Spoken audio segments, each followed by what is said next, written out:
globalement, on a plus de produits de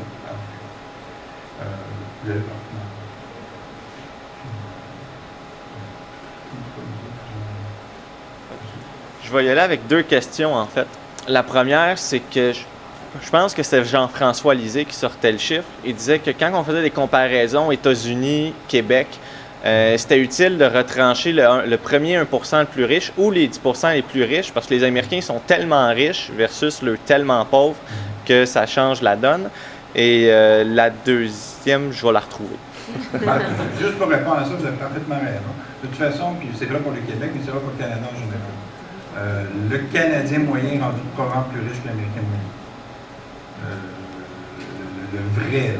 Et c'est vrai pour le Québec, parce qu'aux États-Unis, effectivement, là, vous avez le phénomène de 1% qui est astronomique. Et sur ce plan-là, je pense que vous avez parfaitement raison. En termes de niveau de vie, les coûts, l'accessibilité aux écoles, l'accessibilité à la santé, côté climat, puis on est pas mal du bon côté de l'arrière.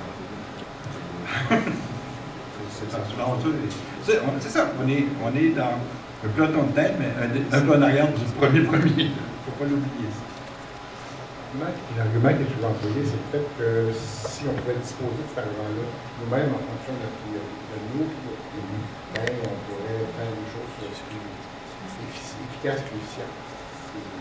C'est vrai que c'est pas vrai ce que vous dites. Parce que le paiement de péréquation sont non conditionnels.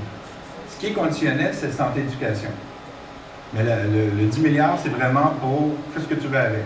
Et donc, il y a eu comme un drôle de débat en disant vous êtes payé les garderies, puis nous, on est riches, l'Alberta est riche, on n'en s'en paye pas. Ben, le jeu, c'est on fait ce qu'on veut avec notre base fiscale. Si l'Alberta, ben faites-le. Vous avez décidé de baisser les impôts pour avoir de taxes de vente. Mettez une taxe de vente à 9% surtout, vous allez voir que vous êtes capable de payer les garderies. Donc, ça essentiellement. Mais la partie, le 10 milliards, c'est non conditionnel. Puis, de fait, le gouvernement du Québec n'a pas à s'excuser de l'utiliser comme ça.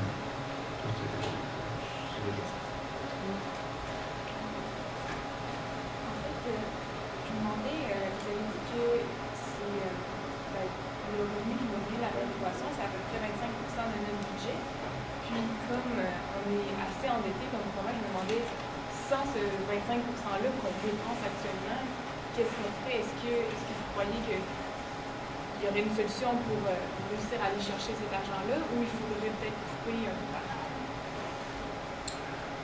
c'est la grande question. Il y en a qui disent, ben là, on veut au crochet, donc couper le lien nous obligerait à voler nos propres ailes. Oui, effectivement, probablement qu'il y aurait des questions fiscales en jeu. Il y a une question de façon de faire.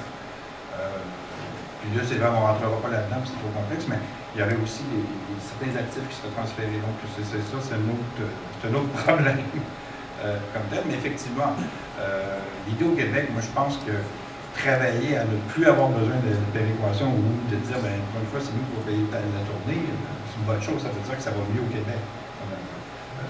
Là, on a un taux de chômage de 1 ou 2 % supérieur que la moyenne nationale. Ben, tant mieux si on arrive à la moyenne nationale. Donc, il faut travailler un peu plus sur les revenus, ce qui veut dire essentiellement travailler sur l'emploi au Québec. C'est comme ça qu'il faut pallier. Il y a quelque chose qu'on va voir, on va le recevoir. Parce que oui, à court terme, c'est assez bon la nouvelle que l'Alberta va baisser, le prix du pétrole baisse, mais à côté, on va s'apercevoir que quand même, on est aussi accro au pétrole albertain. Beaucoup. SNC-Lavalin, c'est un des principaux architectes des sables bitumineux.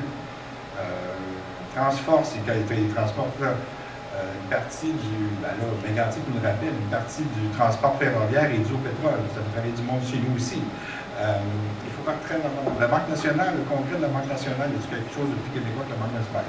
Des jardins, là. Mais ça, c'est pas une banque. Mais disons que la Banque nationale. Mais le congrès avait lieu à Calgary cette année. Donc, il y a beaucoup d'entreprises québécoises qu'on voit du Québec Inc. qui est maintenant aussi accroché avec les ressources naturelles dans l'Ouest, etc., etc. Et donc, ça, on ne voit pas encore aujourd'hui, parce que c'est trop tôt, l'effet en termes de comment ça va jouer sur les Québécois. Mais si on renonce à à cette âge-là. C'est un peu, moi, je vois ça un peu comme quelqu'un, un ado, quelqu'un, des étudiants qui dit je suis très bien chez papa-maman, je vais avoir mon appart, puis le type de vie dans un sous-sol, à 8, manger du carboneur. C'est ça la question, c'est pas savoir si on est plus riche, mais reste avec maman, qui devient tranquille, tu vas, tu vas vivre plus riche. Il y a ça aussi, c'est une autre dimension à un moment donné. Tu fais pas la... Moi, je trouve qu'on ne fait pas la souveraineté comme une question économique. Ça c'est... économique. Oui, il faut tenir compte des impératifs économiques, il faut pas dire des niaiseries. Mais je veux dire, quelque part, c'est une question qui se pose au-delà de...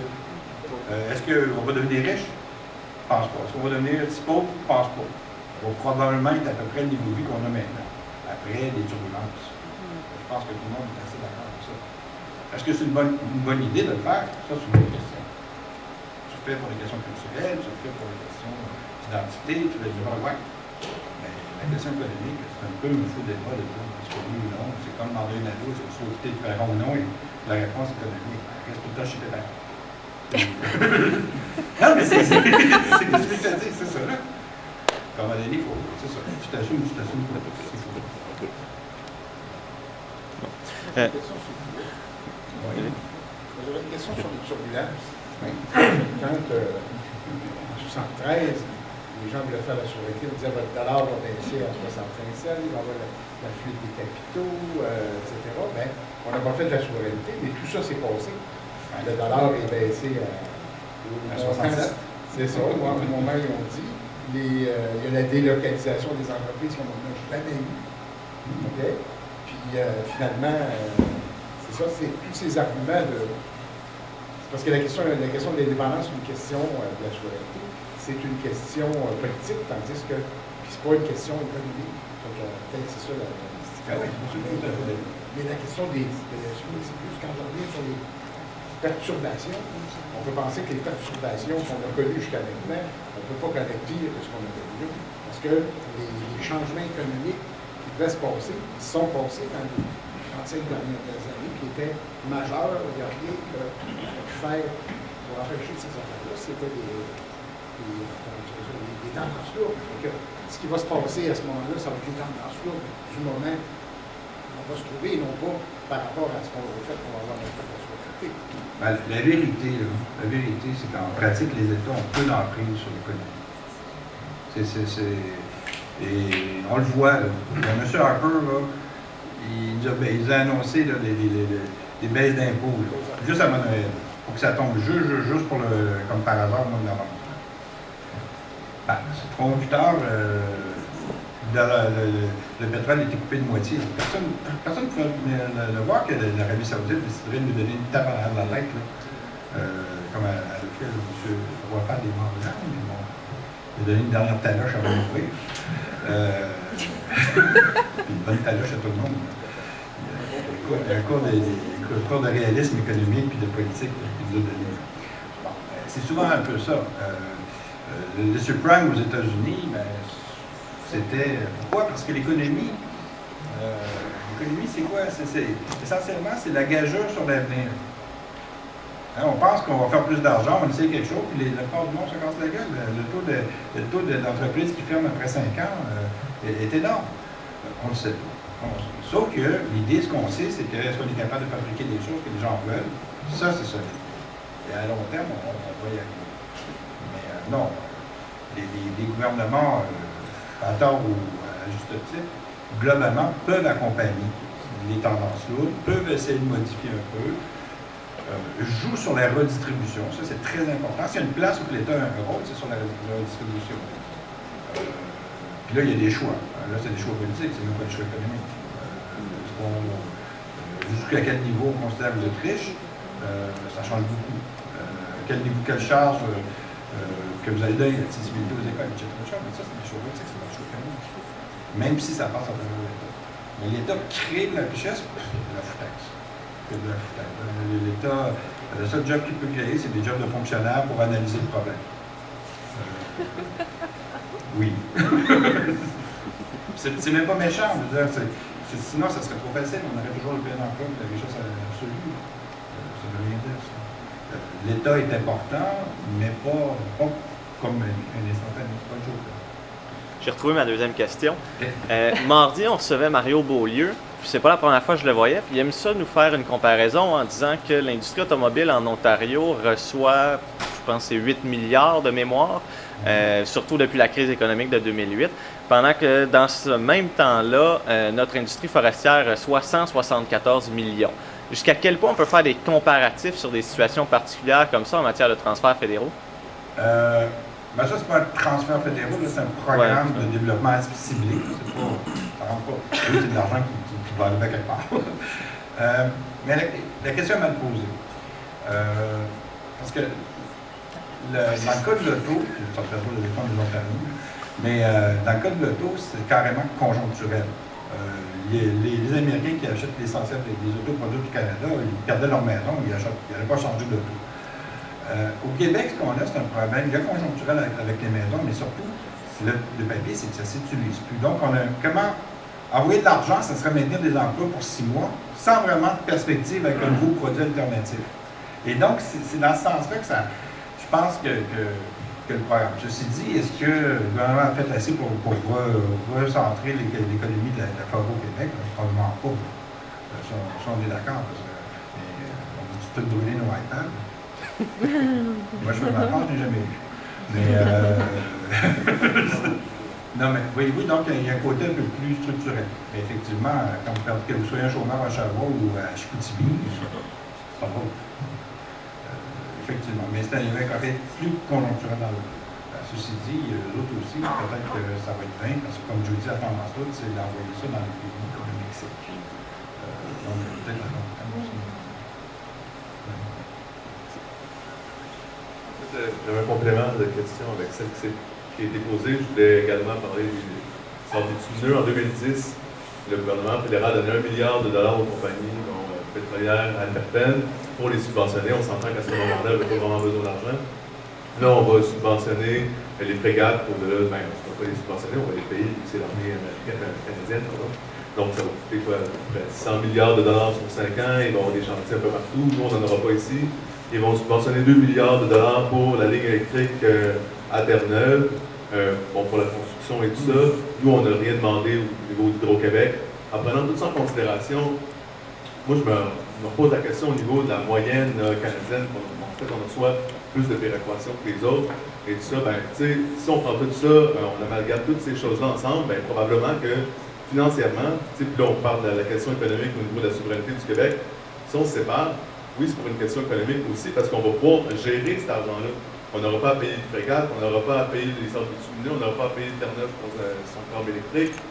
Ça rentre dans la ligne de compte. Sauf que, globalement, on reçoit plus que ce qu'on envoie. L'argument, c'est vrai. Mais vous avez raison. Là, il faut faire attention entre les trucs un peu structuraux et M. Harper. M. Harper, là, il est pro-Ukraine parce qu'il y a des Ukrainiens qui peuvent voter pour lui en Saskatchewan. Il est pro-Israël parce qu'il a sa droite religieuse qui veut faire.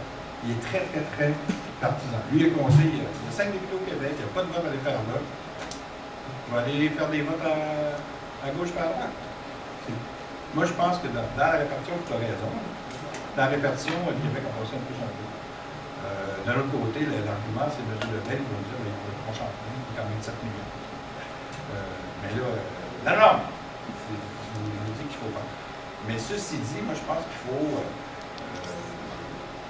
globalement, en termes des plans de relance,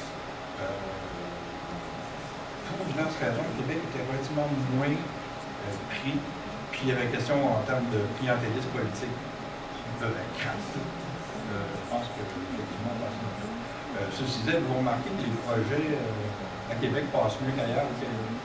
Toute façon, regardez les subventions fédérales au Québec, puis ils sont toutes à Québec. La ville de Québec. Ben oui, c'est là qu'ils ont les 5 députés conservateurs. C'est là qu'ils pensent faire des gains. Ils viennent d'annoncer, nous, ça pas le pont. Pas nous, mais le pont Champlain, ça fait 3 ans qu'on en parle, puis peinturé, c'est des blés mérités. Quand je fais la peinture au Québec, la fédérale vient de mettre sa mort tout de suite. Moi, je pense qu'il y a un calcul assez respect.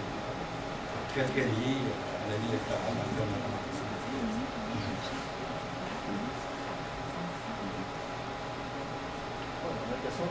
Pensez pas les mesures d'austérité de question.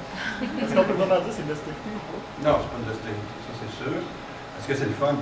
C'est autre chose. On sort. Moi, je vais piquer ça, je me suis impliqué, mais je l'ai piqué. Comme prof, quand même, je dis, attention au plagiat. Mais je pense que l'image est la meilleure pour comprendre un peu ce qui se passe au Québec. C'est comme dans le temps des fêtes, on a trop bu, on a trop mangé. Là, vous décidez dans vos résolutions de dire je vais couper un peu dans le dessin. Est-ce que vous êtes en famille? Vous êtes à la diète. On est un peu. Est-ce qu'il y a un travail à faire au niveau du contrôle des salaires des fonctionnaires? Là, je ne parle pas d'une catégorie en général. Généralement, on pourrait dire les médecins sont payés ou les ingénieurs. Pas ça. Mais globalement.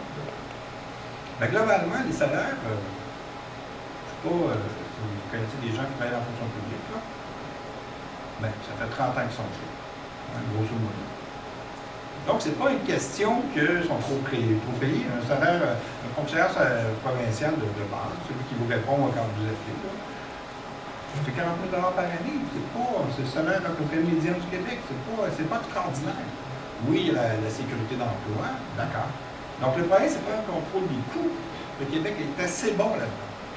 Puis, pas juste les terres, tout en temps. Là, le problème, c'est que la fonction publique, jusqu'à un certain point, engage trop de gens. Donc, il y a comme trop de fonctionnaires par rapport à notre capacité, notre structure économique. Et c'est là que ça finit par coûter cher. Donc, on a comme, chaque fonctionnaire est bien géré, mais globalement, on en a beaucoup. Donc, effectivement, il doit avoir pas un gros mot, de réingénierie un peu pour regrouper des choses, essayer de faire des sous. Est-ce qu'on va mettre beaucoup de monde à pied? On parle de 1% ou 2%. Ben, ça, c'est juste l'attrition. Je pense que c'est quoi? C'était 10 000 personnes qui quittent le gouvernement chaque année. Donc, juste par attrition, on arriverait au-dessus 3 fois les objectifs de peu de monde. Donc, il faut faire, mais je pense que c'est pas une question partisane. On l'a très, très bien vu. Une journée, Mme Marois joue de la cymbale, le lendemain, elle nous envoie des impôts rétroactifs.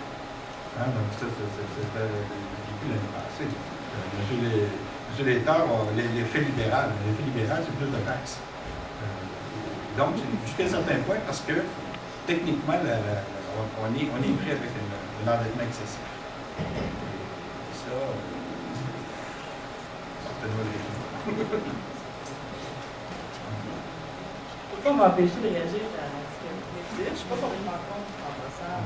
Mais je crois que l'austérité, en réalité, la donnée qui manque dans le portrait que vous venez d'adresser, c'est possiblement le fait que ce n'est pas égal pour l'ensemble de la société. Effectivement, peut-être qu'il y a trop de monde dans la fonction publique par rapport à certains ministères, je ne sais pas, mais le problème, c'est que la manière que l'austérité est appliquée, en coupant les nouvelles entrées et en préservant, dans le fond, les gens qui sont déjà là, c'est beaucoup la génération notre génération qui paye, et surtout par rapport à la fonction publique, quelque chose qu'on oublie beaucoup, c'est que c'est les gens en sciences sociales et c'est les gens dans certains secteurs là, universitaires plus qui vont payer que d'autres, que les secteurs qui sont plus engagés par le secteur privé par rapport au secteur public. Ma soeur est ergothérapeute, c'est plus difficile. Mettons, mon frère est en finance, pour lui, c'est plus facile en ce moment. Oui, donc, il y a parfaitement d'accord avec ce que vous dites. Deuxièmement, c'est se priver des ressources neuves. Hein. Il va y avoir une crise aussi au niveau de la fonction publique. Les gens prennent leur retraite massivement. Il y a une question d'effet de cohorte. Puis troisièmement,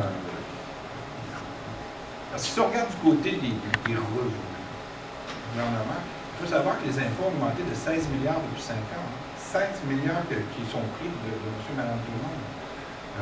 On a eu quasiment des révoltes, là, quand M. Marceau a envoyé 100 millions de compression dans les écoles. Là. 100 millions, puis tout le monde a reçu des factures de 300 pièces sur sa maison, etc., en augmentation d'impôts. C'était 100 millions. Là, on parle de 16 milliards de fonction qui est faite. Et donc, il y a un équilibre. Est-ce que ceci veut dire complètement geler toutes les enjeux? C'est ça le problème qu'on a. C'est exactement ça le problème au gouvernement du Québec.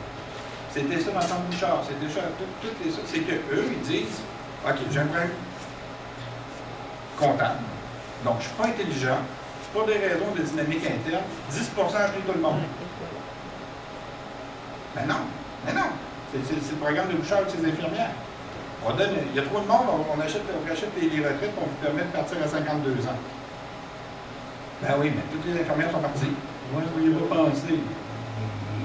Donc, c'est les solutions de la nôtre, plutôt que C'est tout à fait ça. d'attaquer là où ça fait mal.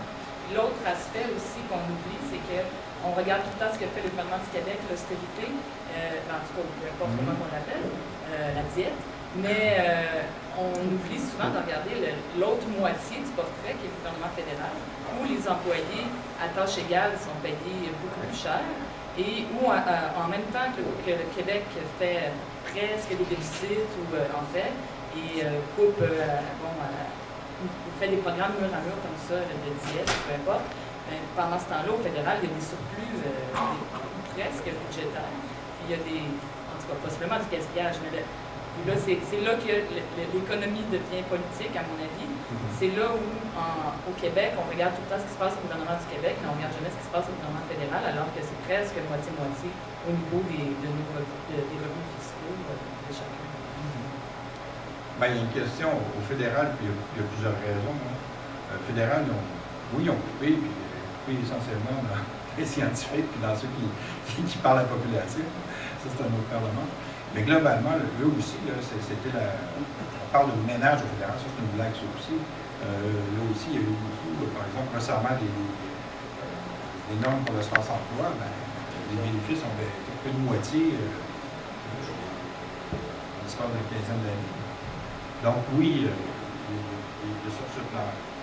Vous avez parfaitement raison, mais c'est exactement le point que je disais. Vous avez des employés provinciaux, quand ils disent on est allé pour le 13 mais techniquement, ils ont passé leur tour le dernier coup. Actuellement, avec ce que les offres de M. Poiteux, si on tient compte de l'inflation, c'est des coupes de salaire qui est offert aux employés de la province. Ce ne sont pas des augmentations, c'est des coupes. Mais je pense que c'est un peu la logique, mais c'est toujours un peu horizontal. Très bien. Ça, c'est un autre sujet. Ben, je pense qu'on va vous remercier. Alors, vous avez Une dernière question. J'y avais promis une question. C'est quoi, c'est l'homme de situation, mais l'homme de fait? L'homme de la péréquation. C'est mon collègue. Il y a 5 critères qui étaient clairement identifiés, comme étant qu'on calcule la péréquation. Les 5 critères, les revenus, là, les redevances, etc., l'impôt. Vous avez dit que c'était pas tout à fait constitutionnalisé, ça. Ben ça, c'est ça, je te point sûr. Ouais, le calcul de comment on fait la péréquation. Au point de vue légal, au point de vue constitutionnel, que le gouvernement canadien a l'obligation de consulter les provinces s'il veut modifier la formule de péréquation. Ben là, c'est juste pas légal. Avec toute réserve, je pense que oui. Donc, le calcul lui-même est discrétionnaire, mais le principe est une obligation. Donc, le principe d'harmoniser les capacités fiscales de chacun des pays est une obligation fédérale. C'est pour ça que c'est quasi constitutionnel. Je sais, parce que, je ne sais pas si c'était pas dans 82, mais c'était dans les demandes de Meach, était reformulé à Charlottetown, et je crois que chez Normand, un principe de base du fonctionnement de l'État fédéral. C'est pour ça que c'est quasi constitutionnel. Techniquement, il faut l'abolir. C'est pas un c'est vu comme une règle de fonctionnement ensemble. C'est la tradition et non pas l'obligation. Ben non, parce que c'est pas été constitutionnalisé. Les réformes, ils ont tout échoué une en arrière de l'autre. Mais lui, le gouvernement fédéral le considère comme si c'était, ça fait partie de ses obligations générales d'assurer la péréquation. Ceci dit, bien évidemment, à chaque fois qu'on calcule la richesse, ça, j'aurais pu faire juste un cours, juste comment on a changé un peu la façon de calculer. À un moment donné, on avait décidé que l'Ontario était plus riche. Au début, on a calculé les 10 provinces, puis on faisait un calcul d'acte.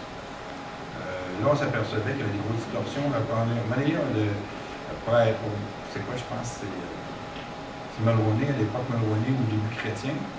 Là, on a décidé qu'il y avait le seuil Ontario. Donc, une fois qu'une province avait la richesse de l'Ontario, ben, eux, ils n'étaient plus admissibles dans le calcul. Tu sais, à un moment donné, on a dit, ah, vous êtes trop riche, fait qu'on l'enlevait et qu'on faisait la moyenne des 9 autres. Etc.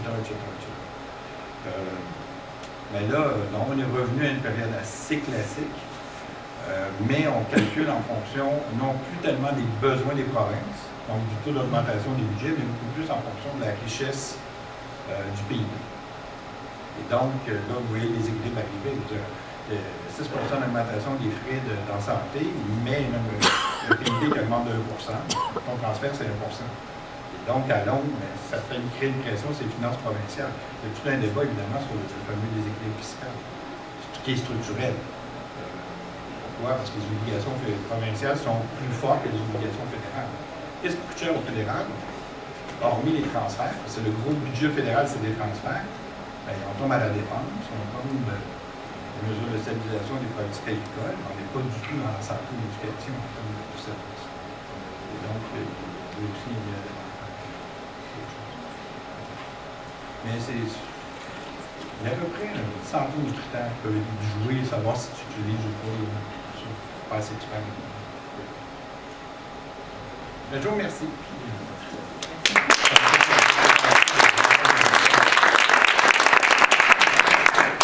Donc, la prochaine conférence, c'est lundi, le 2 février. C'est à la faculté de droit avec Guillaume Rousseau et André Lajoie qui vont nous parler justement de la Constitution canadienne. Alors, on pourra avoir peut-être quelques réponses.